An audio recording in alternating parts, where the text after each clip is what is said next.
मनोज जरांगे हे 29 ऑगस्टला मुंबईमध्ये धडक मारणार आहेत आणि मोर्चा काढणार आहेत. आरक्षणासाठी ते आग्रही आहेत आणि त्याच वेळी त्यांनी पुन्हा एकदा मुख्यमंत्री फडणवीस यांना टार्गेट केलंय. फडणवीसांना मराठ्यांना मोठं होऊ द्यायचं नाही असा आरोप मनोज जरांगे पाटील यांनी केला.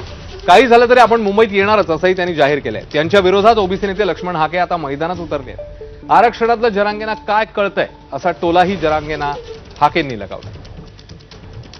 सगळ्या दुनियाला देईन पण मराठ्याला देणार नाही खुन्नस दाखवायला लागले देवेंद्र फडणवीस. मुद्दा माग आम्ही आरक्षण मागत होतो 6-7 महिन्यापूर्वी 16 जाती घातल्या यांनी आरक्षणात मागणी नसून मुद्दाम खुन्नस मराठ्याला. आता ही परवा 23 जाती घातल्या ओबीसी आरक्षणात. मराठीची काय चाव होती का?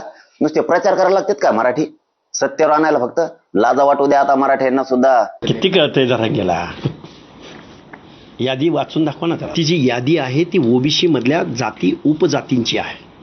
त्यांच्या त्या भौगोलिक प्रदेशातल्या वेगवेगळ्या नामामुळं त्यांना ओबीसीचे बेनिफिट्स मिळत नाहीये. ओबीसीच्या जाती नव्यानं एवढ्या सामील केल्या म्हणणं म्हणजे हे काय काय कळतं काय त्या माणसाला? माझा आरोप आहे ना त्यांच्यावरती नेहमी. अरे चांगल्या ज्याला कळतं त्या